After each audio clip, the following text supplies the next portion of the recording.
on this special episode of the Escape Your Limits podcast. Our guests today in the Brit House San Diego have all achieved a high level of success in their own right and have a combined 80 years experience in business and entrepreneurship. We have David Collignon, Senior Vice President of Blink Fitness, Josh Leve, Founder and CEO of the Association of Fitness Studios, Dave Wright, Creator and CEO of MyZone, Emma Barry, former Director of Group Programming and Group Exercise for Equinox, and Steve Vilcek, Co-Founder of Workout Bar.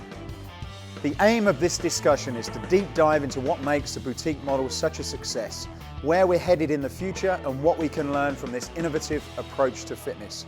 I look forward to hearing the insight from these experts, and I hope you'll enjoy the conversation as well. To frame the conversation, I'm just going to sort of reference something that I read in Health Club Management just yesterday, and the quote in there was that the boutique fitness studio is part of the industry that's entering a stage of survival of the fittest. Those that evolve will continue to grow and scale and become less of a fad and more mainstream, and others will die a slow death. So the question really is, has the boutique peaked?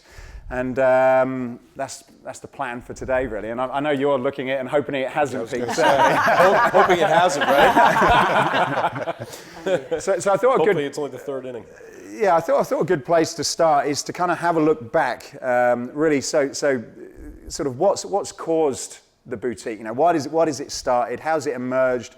Was there a problem that hadn't been solved, and that's the reason? So I just want to sort of throw that out. You know, why does people think that the boutique is here, and why wasn't it here a few years ago? So I'll throw it over to Dave. I mean, first and foremost, the great thing that the boutique did, it raised the appreciation of exercise. We were driving down, you know, with budget clubs to the bottom of the pit, and then everyone was like, oh, okay, the way that we can survive as an industry is to go cheaper. And then you've got the CrossFits that raised the actual bar. They raised the price sensitivity, and then you've got the boutiques that actually came in. So they sort of like, people saw that. We saw it in the budget airlines. So when you looked at the budget airlines, how did the likes of British Airways compete? Well, if you jump on a British Airways airline now, the actual economy section is probably a third of that total plane. Yeah. 2/3 are the premium, because people are prepared to pay a little bit more. So, and it's all about that experience. I think as an industry, we sort of like started focusing on experiences. You know, Starbucks, all these, you know, dare I say, expensive experiences. What was so good about Starbucks is it was an expensive coffee, but you went in there for the experience. You could get a cheaper coffee at home. And so as a society, we started looking at more than just going to the pub. It was, okay, we've got a passion for fitness, so let's pay a little bit more and have a great experience. And that's where I suppose they really started to get some traction. Well, and I think jumping on that point, experience is key. It's also, this segment is very niche, and you can point it to the consumer who's going to these facilities and saying, those are people like me, right? It's a studio, there's a boutique studio for anybody, for 50 and over, for women only, we had somebody apply for one of our industry awards who is a studio specifically for people who are trying to get over drug addiction. I mean, there are these facilities out there that are so niche, so hyper-focused. Yeah. And so that it provides that experience exactly, whether you are paying a little bit more, to be around people who are just like you. And I think that is something from the moment you walk in the doors that is just unmatched no matter where you go. And we're entering hyper-personalisation. So it was the beginning of that with social media, Yep. right? All our feeds are different. We're all following different stuff, and now it's all following us around. So, and then we weren't doing a good enough job. We weren't engaging enough. We weren't passionate enough. We weren't single-minded enough.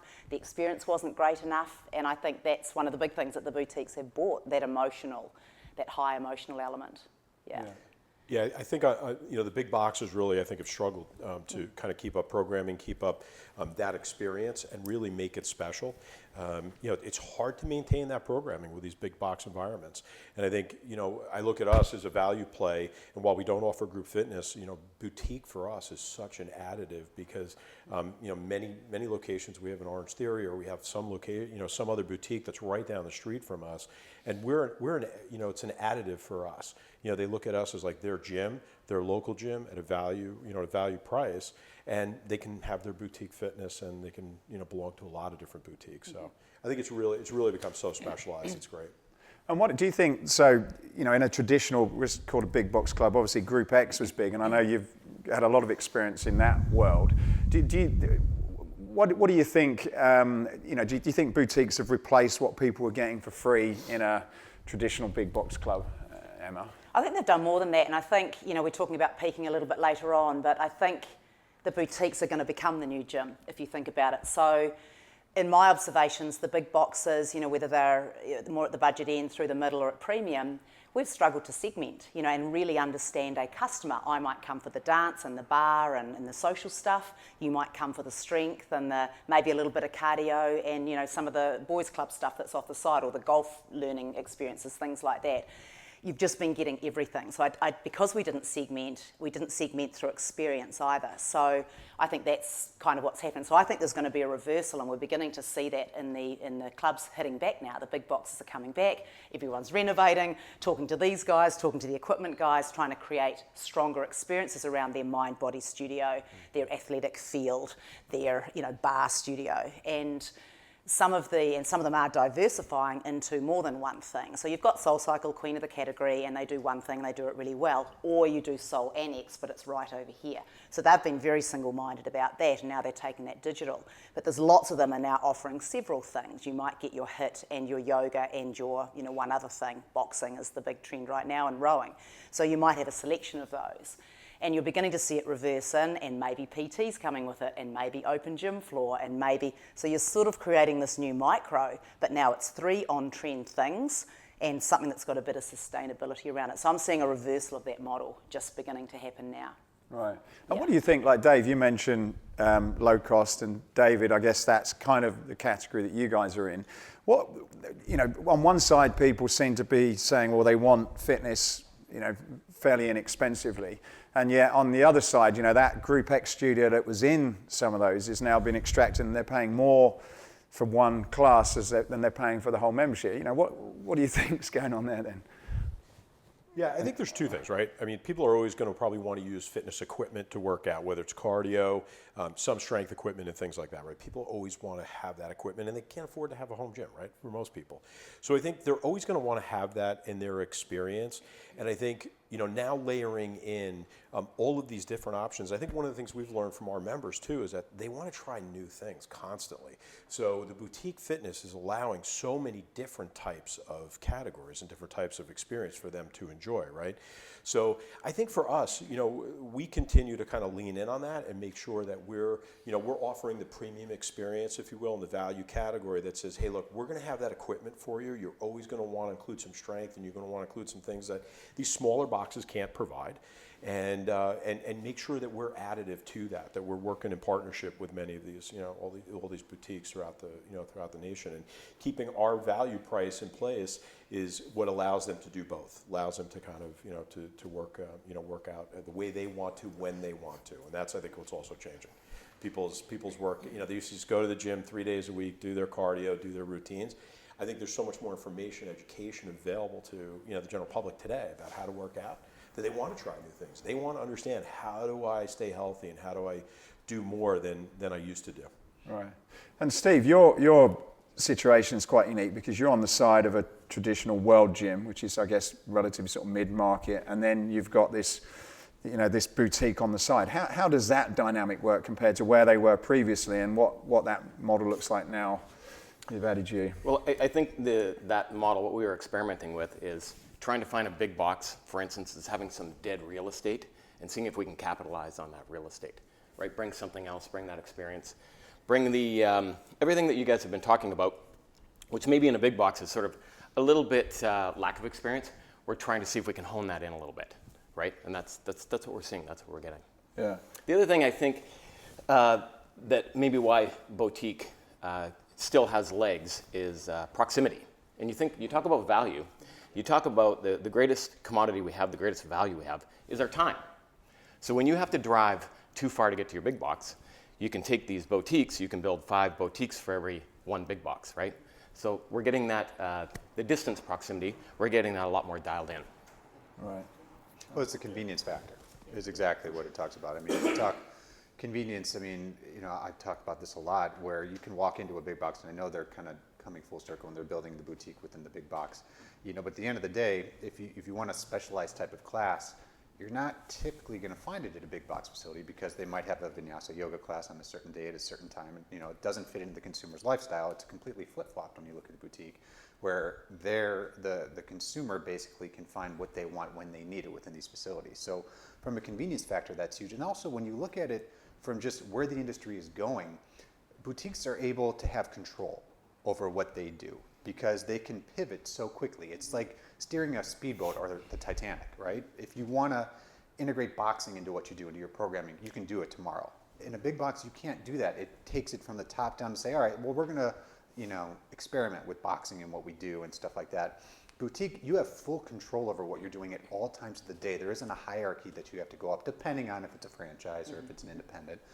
So having that control over everything you do, every single touch point, coming back to you when there isn't a lot of overhead, there isn't a lot of staff, allows you the ability to have so many more touch points within the people that are really kind of coming for that experience. So it allows you the ability to really kind of grow the business in a way that you can't get at a big box. And even from a communication point of view, right? 100%. One conversation, Exactly. not 100. Right, exactly.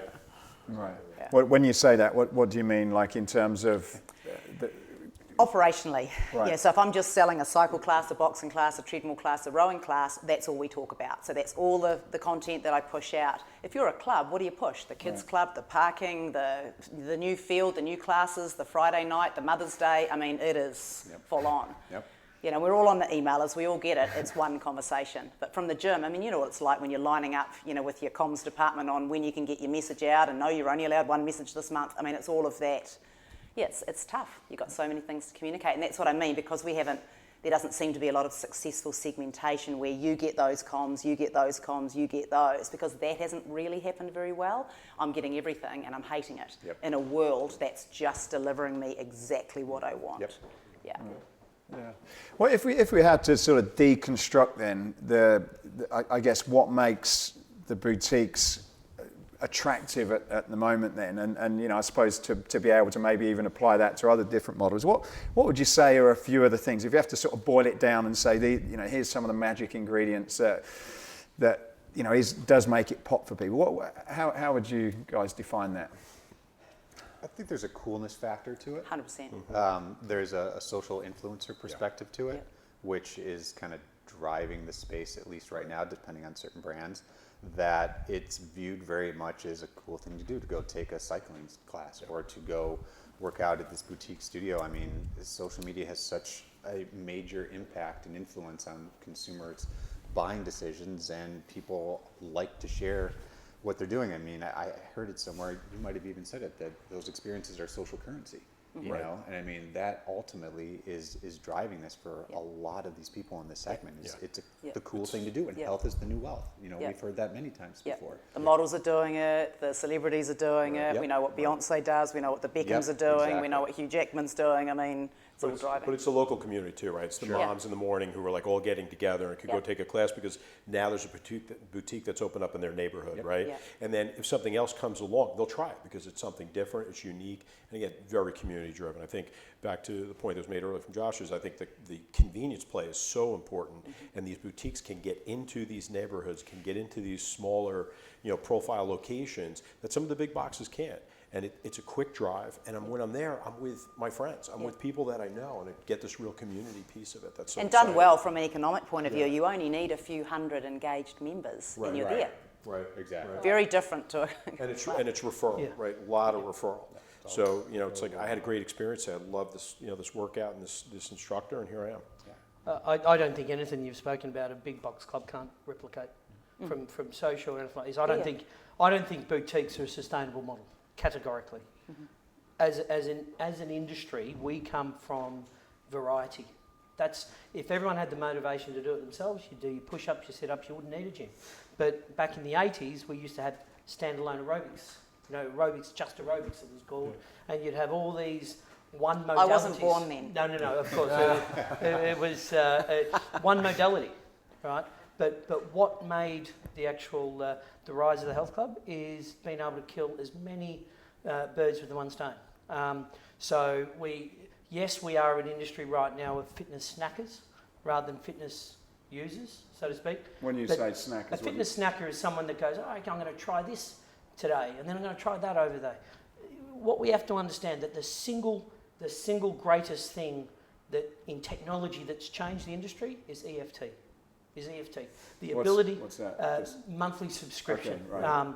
Monthly subscription. The ability to collect a reoccurring revenue, whether someone uses something or not, whether that's a good thing or a bad thing, it made it easy for everyone to participate. When we look at boutiques, it's pay as you go. What if it was to shift though? Because it is shifting a little. It will shift, but then you're talking about a money transaction, but on a one modality experience. And so if you were to look at, say, Third Space in London, which it has the social influences, it is cool on every single aspect. Midtown Athletic in Chicago. Yeah. It has the coolness of every single a box within a box, a boutique within a box. What makes a boutique? Good lighting and sound and lighting, good music, good programming, rockstar instructors. Talent, yeah. Can we not repeat that? Of course we can. Anyone can do that and provide variety so that, and I've in one of my small little gyms, I've put a boutique in there. And so I've put a boutique, but we have so many different models of modalities of exercise so that I could have a Orange Theory or F45 open up across the wall. It would have zero impact on my club. Why? Because I've got that experience, the sound, the lighting, the great instructors, the programming, but then I've also got cycling. And if someone wants to come in and just jump on a bike for a half an hour, they can do that. So 2 questions. One, what about the aggregators? So if I belong to ClassPass, I effectively have a club in the sky and I can go potentially, and not only that, I can get my hair cut, I can get my waxing done, I can get everything if they're going to, their dream is to own everything that doesn't work. So there's that one. And then secondly, what if we think about fitness like food? I snack around town, I go to nice restaurants, I go to a food court, I go to a supermarket, I do all things based on my expectation in that moment. I think the aggregators have just, we talk about the boutiques being this high value, the aggregators have driven that price right now. And so therefore all of a sudden, hey, this sounds great, but the actual yield per member is so thin, and we've got these high, shop front, places for locations paying enormous rent. 100%, yeah. And our yield is so low. We saw it with the budget operators, in 5 years ago. Exactly. Yeah. Look at me, Dave. It's okay. Anyone can open a gym and people will come in, but you guys will know it's year 3, 4, and 5 where it really struggles. Are you strong enough to support that modality? And I think the boutique sector, we're still very young. Well, you're very young. We're 8 years old. Good. And we're franchising. We're doing well. And we're 80 locations. We'll be over 100 at the end of this year. Good on you. So the good news is, we've been able to maintain a premium experience that's helping us grow. Look, I think one thing we haven't really talked about is the advent of the digital side of this, right? So, to me, that's the biggest opportunity, or the biggest, going to be the biggest challenge to the boutique fitness, 100%. right?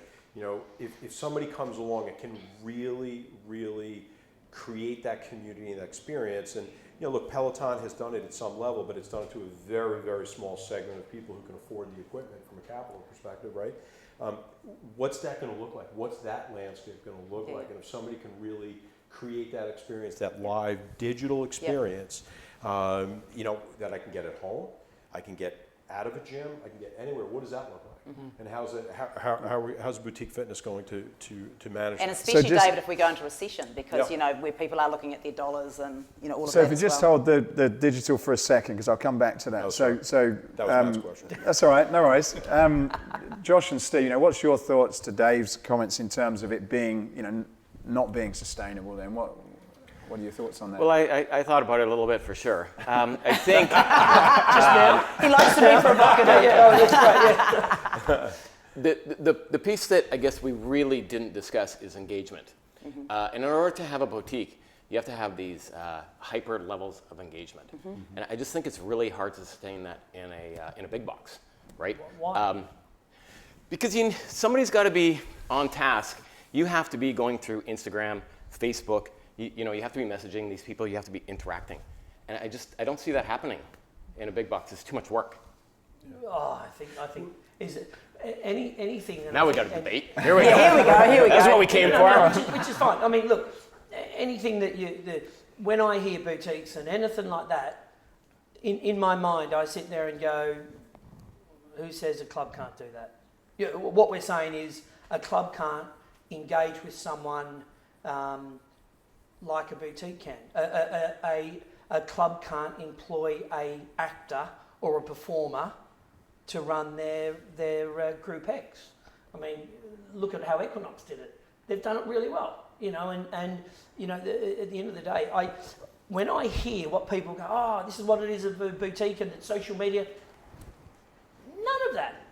All right. So what about the capital investment and proximity? What about that? Because you can't take a big box and compare that to a boutique. Your capital investment is 1/5. It could be more. It could be 1/10. Yep. So you can take these boutiques, and not just our boutique. You can take 5 different styles of boutiques, and you can place these all within. Our research shows you need to be within 2.8 to maybe maximum 4.8 miles from somebody's location.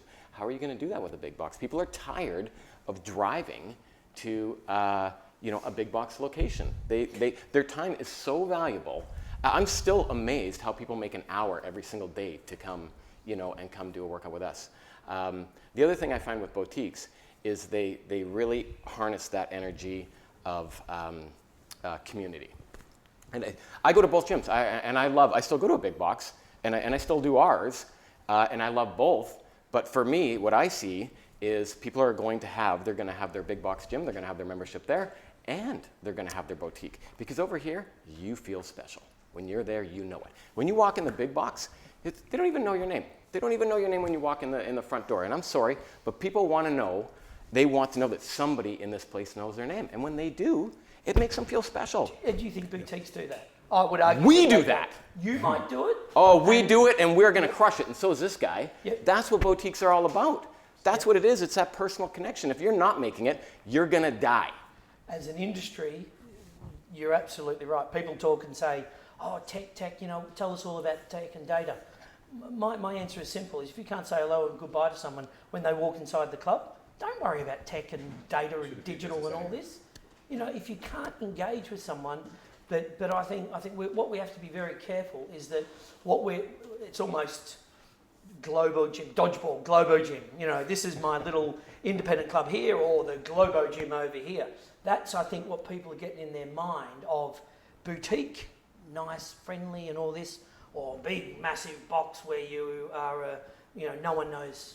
Do you think that's a result of, though, how things have gone? So you've got to look at the numbers. Right. Those big gyms have got 10, 15,000 members versus 300. And the experience is terrible. I would tell you go into any of those gyms and they're trying to maintain, trying to deliver on that group fitness, on all those other experiences, and they're really struggling there. That's where the real rub is coming in, because they've had to lower their prices to come down to kind of meet value a little bit, because value is getting the boutique supplement, and now the big boxes are really struggling. And put Equinox aside, because Equinox has delivered.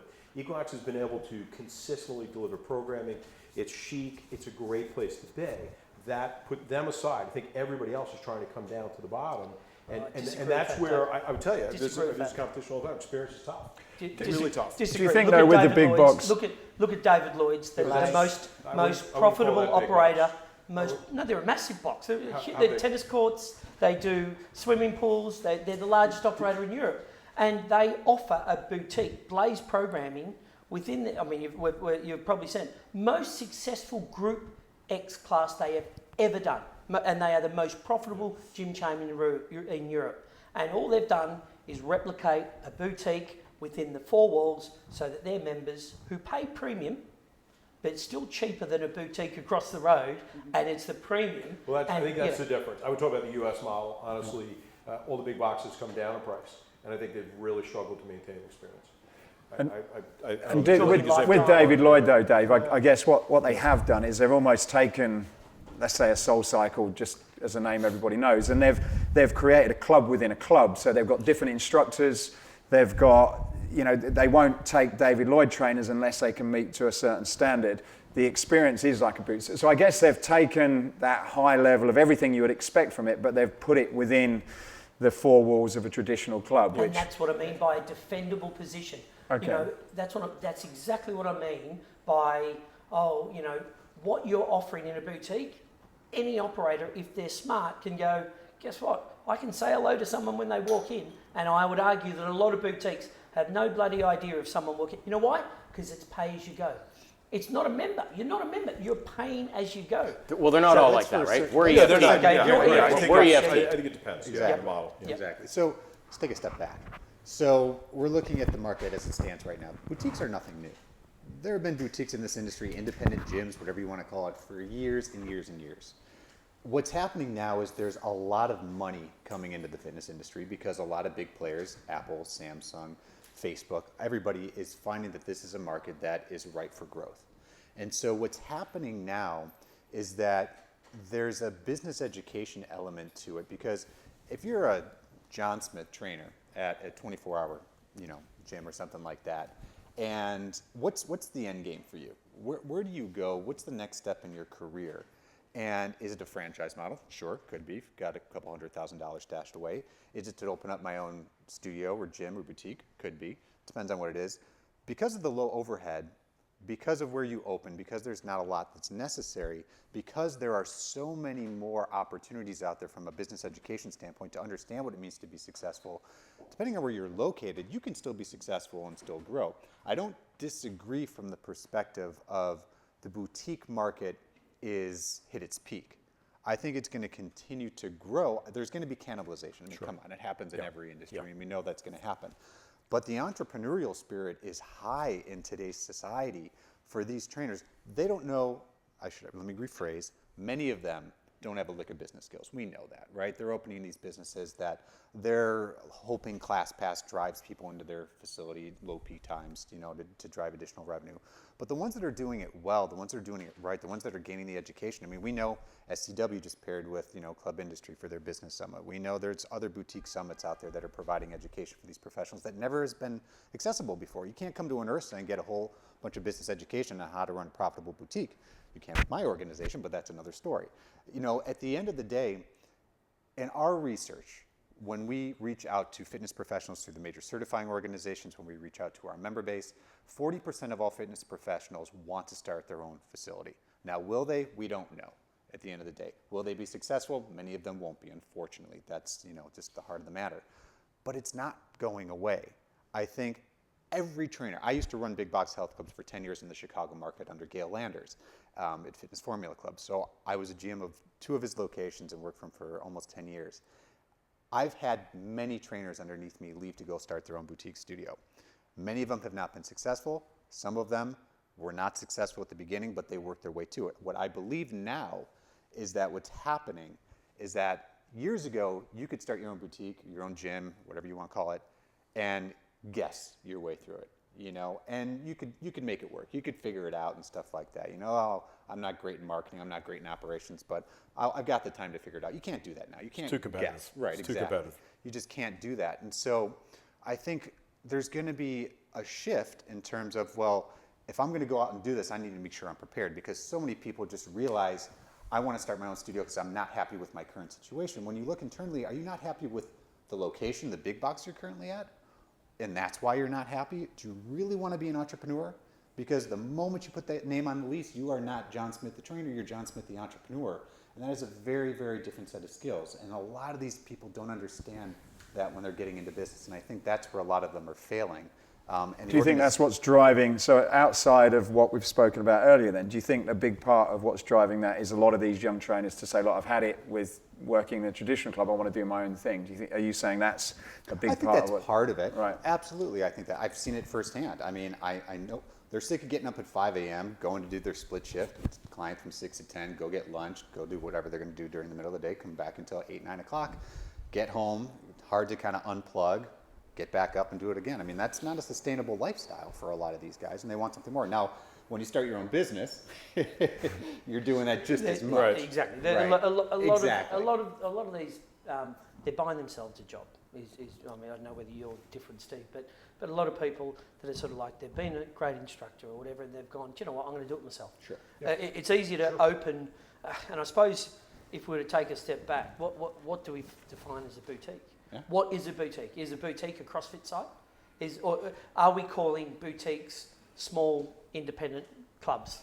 Is that what we're talking? Well, that's a good point, because if you have a one discipline modality, what's the definition? it's a very different experience than what you're doing, where you have, EFT and a memberbership model. Right? Yeah, exactly, and that there, if you've got the EFT side of it, you've actually, and when you're pay per visit, every single decision the person has to make is, it's a financial decision, not a do I want to exercise decision. It is, do I want to pay to exercise today?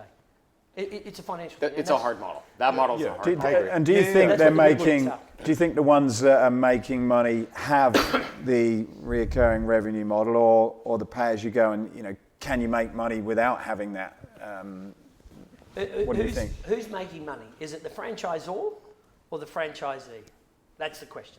Because if we're talking franchisor, there's a lot of franchisors selling the dream because it's a low capex than doing a big box, 10, 20,000 square foot facility where you're like, okay, there are, with the high street losing to Amazon and online retails, there is a tremendous amount of opportunity with real estate, and they are, anything that brings people into the city. So that's great.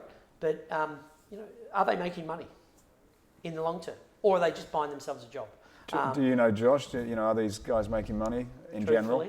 Well, yes and no. I mean, what is making money to a boutique operator, right? Are they going to be millionaires? No, they're not. But they're not in it to make a ton of money. For them, if they bring home 60 grand, I think they're happy.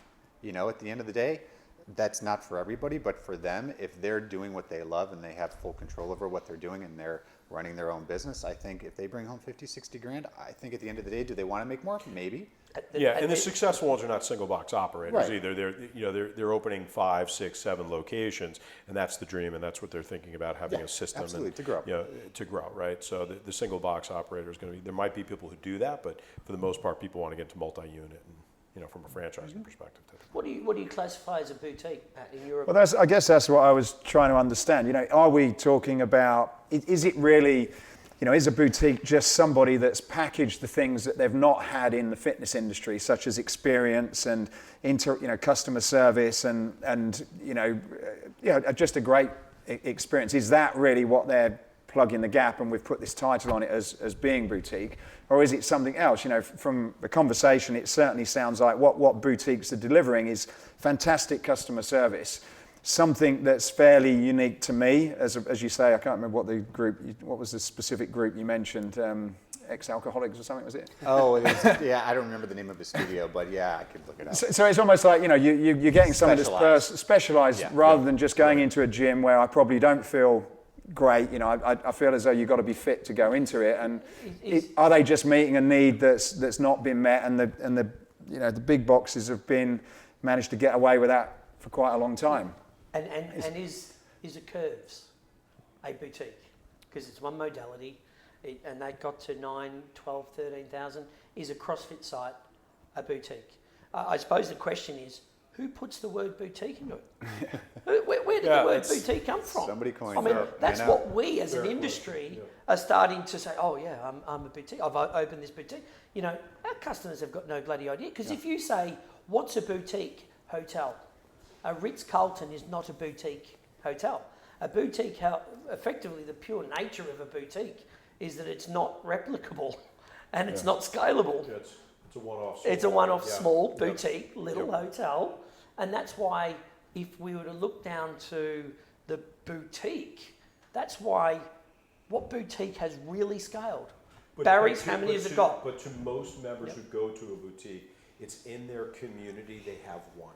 Right, and they might have 2 or 3 of these different types of modalities. That to them, this is a boutique. I go here for club Pilates. I go here for something else. I go here for spin. And to them, that's that small boutique experience. They don't care about the other 1,100 locations around the country. They care about the one that's in their community that they create community with. I think that's what we see a lot of in experience as people in these small towns. I think that's how they think about boutique, right? It's no different. It's no different in our space, in the value space. And look, we're not as big as some of the other competitors as far as size of box always, but we believe in the experience that we provide is a lot like a boutique from a customer, a member experience perspective. Yep. And when you're in our gyms, it has a premium feeling to it. And I think as we spread out across the country, it is about being in the community. It's about very much being that same type of an experience. We really care about our members. We care about their experience and how they feel versus how they look. And we try to really act in some ways like a boutique and be that partner to them. So I understand where you come from. I think for us it's really hard to think about replicating that boutique group fitness experience or those types of modalities to across the board every day. Because if we rewound the clock 10 years, every Anytime Fitness Centre would be a boutique. Every Snap Centre would be a boutique. It was 3,500, 4,000 square feet. So I think this whole boutique is an interesting one. As in, it's just a buzzword in the industry. I agree with that. Yeah. Is it a small independent operator, or is it are we sort of like doing it? And is the terminology coming from equipment suppliers and franchises to effectively sell more equipment or sell more franchises? Look, it seems to me, my understanding of boutique is that it's grown so much in the last 4 to 5 years is because of the younger generations who just want to try more things, and want to try different things and try different experiences. It's all about experience, right? They don't buy cars, they don't buy houses, they rent and they go on vacations, right? It's all about experience and what they want to do. They want to try different things all the time.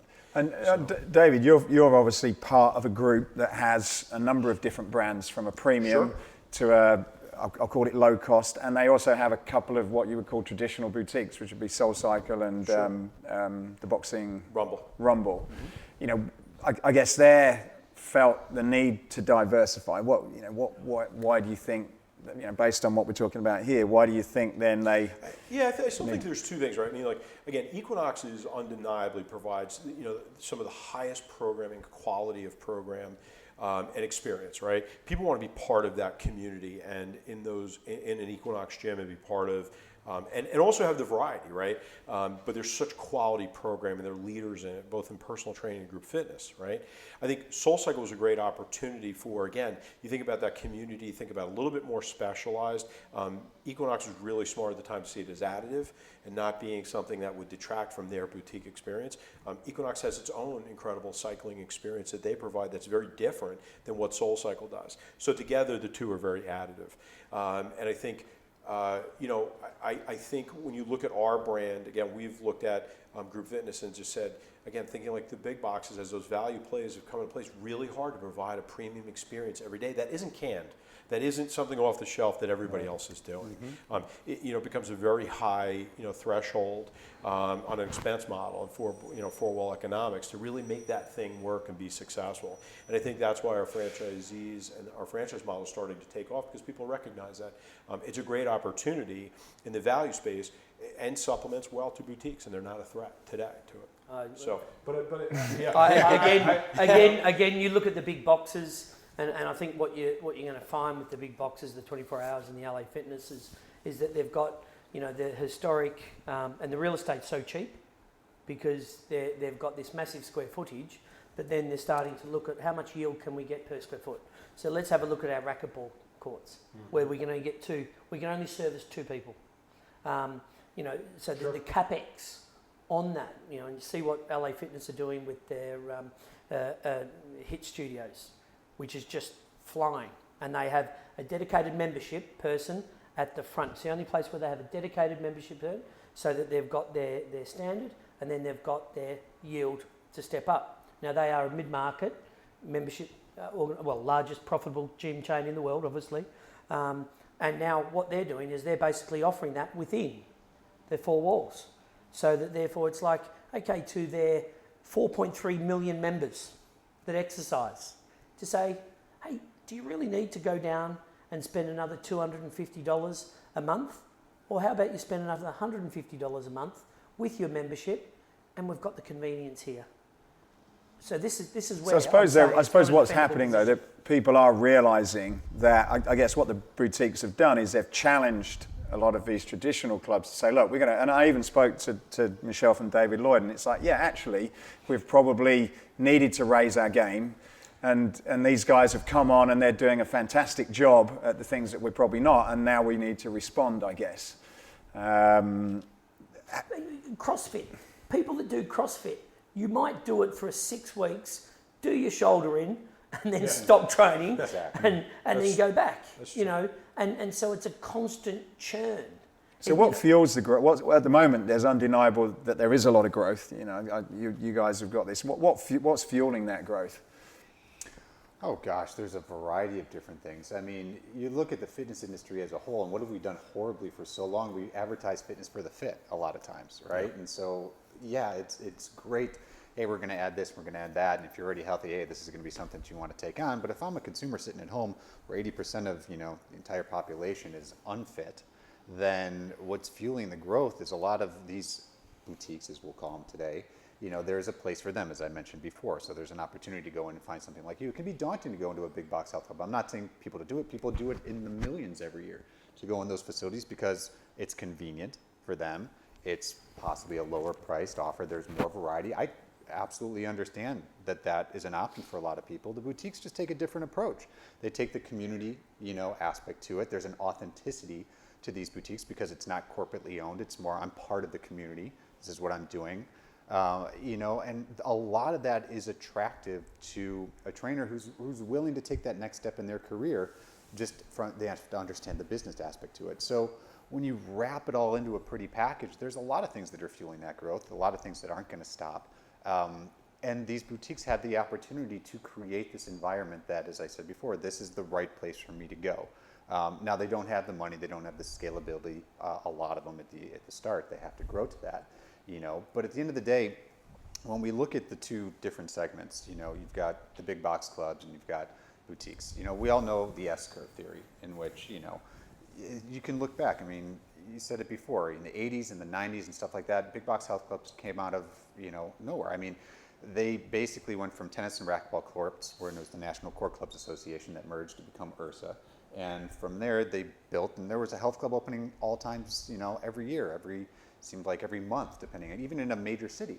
Nowadays, even though the real estate market has crashed and stuff like that, which has made the boutique market something that has been able to gobble up because the landlords want repeat customers, and what's better for a boutique to go into an old Radio Shack and have repeat customers come in 3-4 times a week, But the S-curve theory, I think with the boutiques, it's right in that acceleration phase right now in which they are growing. Will they taper off? Of course. I mean, the big boxes, depending on where you go, they aren't being built as quickly as they were before. They are slowly on the decline. There's going to be a 24-hour that opens up. Master, he's going to continue doing that. I mean, I know Gail just opened up a club out, in the suburbs, Gail Landers of FFC. They continue to grow because they understand the business element. They understand where they can go to find those consumers. The boutiques they continue to pop up elsewhere. The stat that I would love to know that we don't have, that we'd love to know, is how often they go out of business. Nobody's really willing to give us that data, but that would be something that we would love to know as far as, well, how quickly did you ramp up? How quickly did you go out of business? We just don't know. So, I mean, there's a lot of different factors. It's a loaded question, but there's also a lot of entrepreneurial people out there that, if they have the support and they have the education and they have the wherewithal to understand what it takes to grow, they can be successful. They don't need a lot of money to be successful. And a lot of our data that we've seen, some of these locations are making $350,000 in total revenue. I mean, it's not a lot of money. So, but there are some exceptions I've seen. Absolutely. I mean, depending on where you're located, you can be in New York, and I'm sure tons of your locations are making much more than that. The boutique market in New York they can be making 2, 3, 4 more than that $1 million in revenue. Sometimes a month, depending on where they are. Now, their rent's probably the same, but it's not that high. But I mean, at the end of the day, it depends. It's location. I mean, are you urban? Are you rural? Are you suburban? Where are you? I mean, there's so many different factors. Okay. So we're going to have to sort of bring it to a close. So a couple of questions before we finish then. So what is the future of, I guess one of the things we've come up with is boutiques, probably in a word that has been put on it, and it's, we've kind of started to define it. It's, it's beyond the 4 walls, and it's probably a lot more of that. So what, if we sort of expand that word, not just meaning what people think it's been, what are your thoughts on where this is going? Where does the industry, in terms of all these clubs, where do we see this going over the next sort of 5 years? And probably sort of open that up to everyone, really. David, you mentioned about the technology component. Yeah, I think technology is a pretty big threat for some of these boutiques, and how they either utilize it to make it beneficial for them, and to find ways to use it to get more people into their boutiques, or to help people when they're outside of the boutiques and they're not there. I think that's going to thin some of the players in this market pretty quickly. And I think those who can't really consistently deliver an experience and that community are quickly going to fall to the wayside. I think, as you talked about some not being successful, I think that's going to really be one of the big differentiators, right? You can have any modality in the world, you can have any type of programming that you bring to the table, but if you can't deliver consistently, you are going to lose out. And I think, there's going to probably be a lot of players that do come and go. I think they're going to, probably fall by the wayside.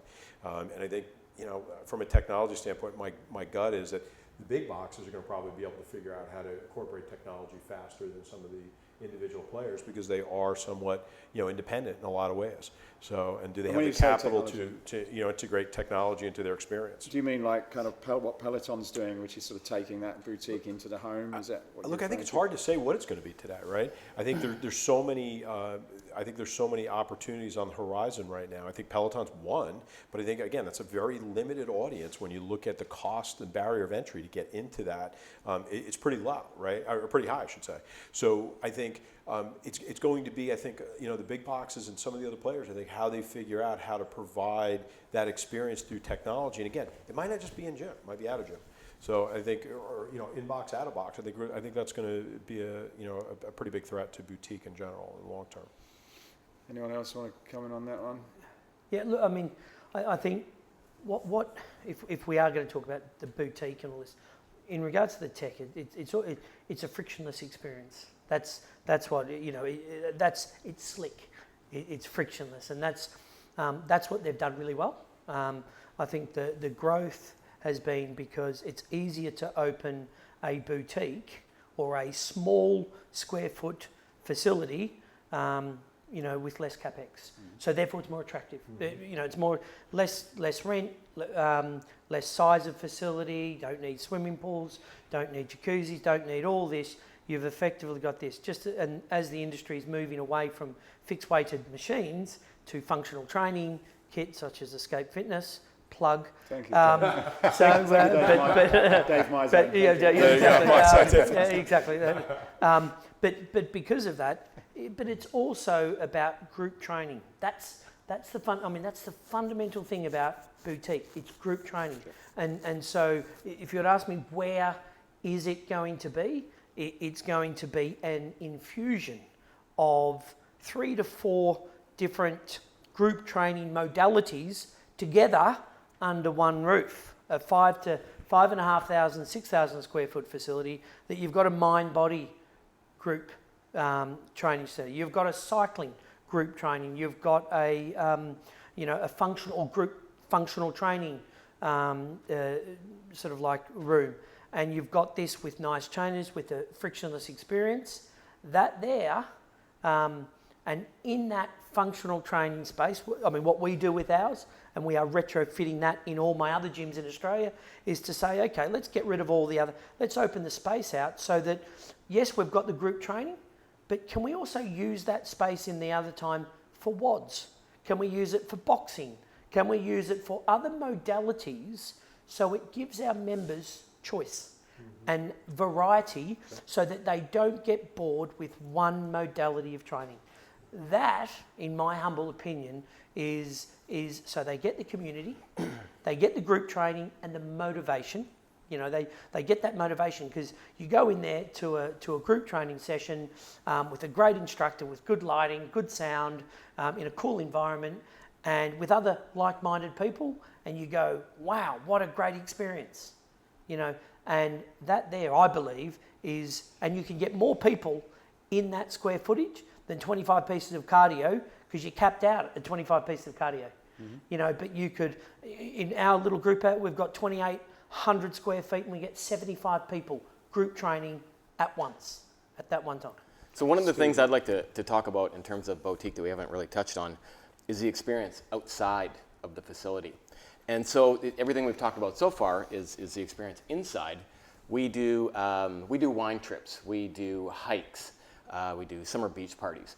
And so that's what the feedback we get from our members is that they belong, and they feel like they belong because they're getting to do things outside of the gym, right? So there's a lot of engagement on the exterior, and I think that's important. And I don't think it's harder to do if you have 10,000 members. I don't know how you can provide that consistent engagement, education, content, right? I think that's what we try to focus on, is how do we get people truly educated. You talked about 80% of the people sitting on the couch. How do we get them off the couch? Totally. That's really difficult. And that's quite a barrier the first time you're going to enter any formidable size gym. Even if it's a big box or smaller than that, it doesn't really matter. What's that experience going to be like to get them across that threshold? I find it very difficult. Personally, I found it very difficult. And so that we seek to break that down and try and welcome them in. So to your point, can these big boxes survive with boutiques out there? I don't really see them competing at all, to be honest, because they're so different in what they're trying to deliver. Like I said, we are inside of Crunch Fitness, and you're talking about some of the other gyms where they're taking a boutique and they're putting inside a big box. Great, right? Maybe that is the method, and maybe that's where the evolution will come. Absolutely. I wholeheartedly agree with that. And I think the big operators will get to a point where they go, do you know what? We can't really, we sell memberships. That's what we do, and we do it really well. Right. And we go, build it and they will come. But that's where I think the opportunities are. And this is one thing that arguably Orange Theory maybe missed the boat, was that they went, no, we are not going to go within four walls of facility. Yeah. But I think the opportunity lies with a good modality provider to be retrofitted into. And do you know what, as an operator, they would sit there and go, I'd love to have you in here, because I've got this old racquetball court, and I don't want to worry about it. I don't want to wrap it. That's exactly what we did. Oh, we used the old racquetball court. That's exactly what we did. It was dead real estate. Yes, 4 racquetball courts. And I said, that thing never gets used. Let's turn it into a gym. I did not know that. Yeah, well, that's exactly what we did. That'll be $20. To everybody's point. I mean, at the end of the day, in the research we've done, studios, to your point, they don't see big boxes as their competition. They see other studios. I mean, I think it's 75%. Yeah, agreed. They saw it the other way, So I agree with that. To where the industry's going, at the end of the day, we talk experience, it's about relationships. I mean, you were just talking about it. You're putting in more, group training, of course, because it gives more people the opportunity to interact with each other. I mean, it's been ingrained in my head growing up in this industry that nobody leaves a relationship that you have created within this facility. That's where you've been going, and that's where you've seen results, and you've got a relationship with your trainer, your instructor, the other members, whoever it is, you're not going to leave. Doesn't matter who opens up across the street or what their price is. So whether it's in a big box facility for those people that you target, great. If it's for what you've created, if it's for what you created, if it's a boutique, if I have an amazing experience, if I build relationships with the other members, with the owner, whoever it is, I'm not going to leave. That's what it is. And so there's a lot of opportunity. We just need to start building relationships with the 80% of the people that are sitting on the couch and don't feel comfortable I think coming in. It goes back to a little something you said earlier too about who the fitness industry has really marketed to. Oh, sure. Right. Look and I at think all that now, advertising. and I use our own organization because we're much more about one of our taglines is mood above muscle, because we really want it to be about how you feel and not about how you look. And we're really consistent in that message. We're consistent in our branding and our marketing and everything. And I think it's really been valuable for us as we've grown to really kind of reach out to people who have not felt comfortable in some big boxes or whatever it might be. And I think that's, again, where that experience and that community comes into play. And I think that's how we're going to reach. We're going to reach beyond the 20% who are working out today. Yeah. How are we going to really get that message out there? And some of it will be big box. Some of it's going to be boutique. Some of it's going to be the combination of two, I'm sure. But I think that's the end game for everybody. There's still 80% of people to go around, right? Exactly. That can fit into all the models, right? So final thoughts. We'll just go around just before we finish. Then, so Dave, what's your final thoughts on what we've discussed? I think what you're doing there, a boutique within a big box is the only sustainable boutique that will be out there, or or we're going to go back to independent operators, mum and pop clubs that have every cheers, everyone knows your name and all that. That's what it's all about with group training. So you've got the Globo gym up here, and then you've got the little Joe's gym here, where everyone knows your name. But the actual the modality will be a lot more focused on group training, group functional training, and short, sharp, quick. But with the advancement of technology, it's going to be a frictionless experience. So that's where I think they're the ones that are going to survive.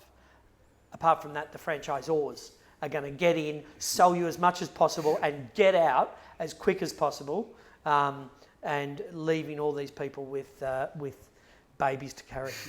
David, as a franchisor, I'll jump in because we've only got four open franchise locations and 76 company owned, and we continue to keep growing the company owned. So we believe in our model strongly to continue to grow the company side.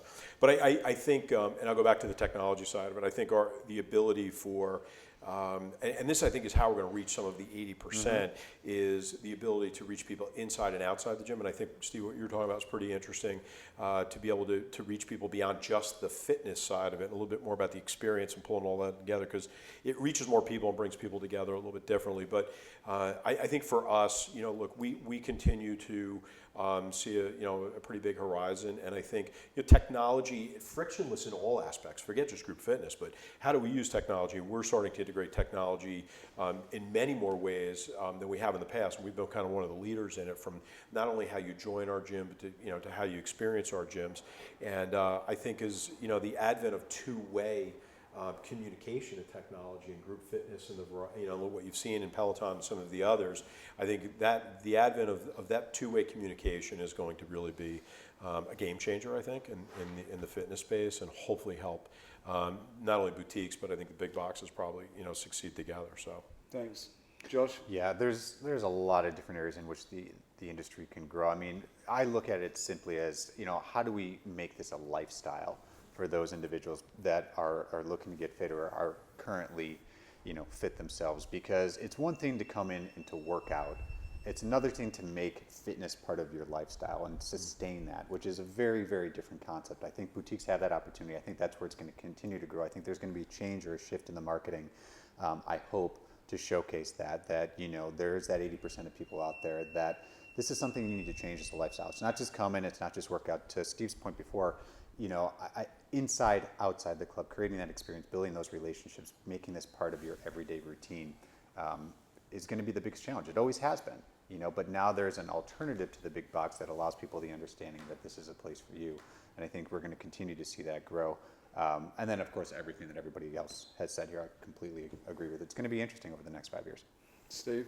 So I agree with with lifestyle, of course.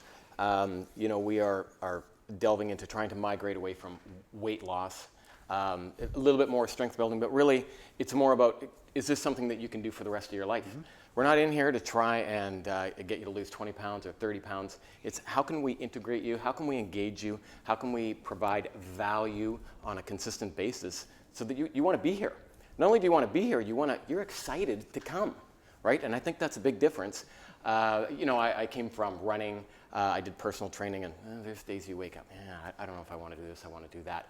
We get people who say, I can't believe the workout's already over, right? So that's exactly what you want to hear, is they're not grinding through this. It's not arduous for them. This is something they look forward to. And when we get people thinking like that, then I think we have a chance of changing the industry, right? And really creating a little passion and getting people to want to make a change in their life. Not for now, forever, right? So that's it for me. Yeah, I think listening to it sounds, where we are at the industry is basic business principles. It's really niching down on who is your customer, who are you best serviced to provide, and then give them great value. I guess it's in any industry, it's the same thing. Provide them great value, and as a result of that, they will continue to come back and innovate. Obviously in all businesses you need to innovate, and I guess if you're doing those things, then whether you call yourself a boutique or any kind of fitness, inside the club, outside, you're going to be successful. And I suppose that maybe the industry's got a little bit lazy and, you know, taken some of this for granted. And it has been easy. You know, people have built it and they will come. And that's probably sort of led to, you know, these young innovators who are working on the gym floor probably saying, well, actually, you know, we can do a lot better than this. Yeah, so look, great debate. Appreciate your time. I hope for the listeners it's been of value. I'm sure we could talk for the whole day about it, but I think there's some interesting things come up. So thank you guys for joining us. Thank you very much. Thanks for having us. Thanks. Appreciate Good it. on you. Thanks, Matt. Hey, I hope you enjoyed this podcast. If you did, then please go over to iTunes and subscribe to the Escape Your Limits podcast. Leave a review, leave a comment. It really would help us a lot to continue to keep these going.